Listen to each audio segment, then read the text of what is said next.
এই পিয়া, এই শোনো পাখি, শোনো না। আবার এই নামে ডাকছে, নিশ্চয়ই কোনো মতলব আছে নাকি? বাবা কিরাম যেন করে, আমি কি কখনো ভালোবেসে তোমার এরম ভাবে ডাকি নাই?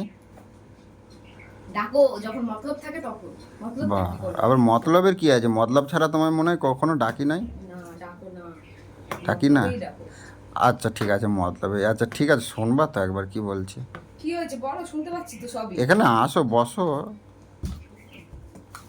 না, বাবা কিরাম যেন করতে থাকো তুমি এখন। এখন যেন ভগবান। মানে সহ্যই করতে পারো না। ঠিকই তো, সহ্য কিন্তু করতে পারি না। বাবা সহ্য করতে, বলছি কি শোনো না, আমার পাটা না খুব যন্ত্রণা করছে, একটু টিপে দাও না, দাও না একটু।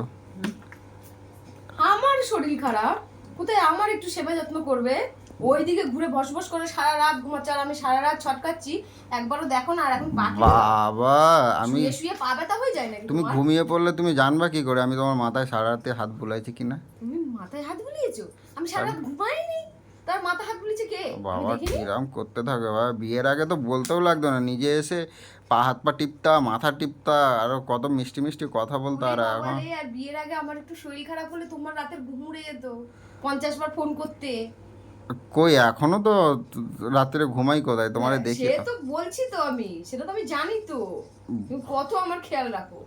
বাবা কিরাম করো, আরেকটা বিয়ে করতে হবে, তাকে দিয়ে টেপাতে হবে পা।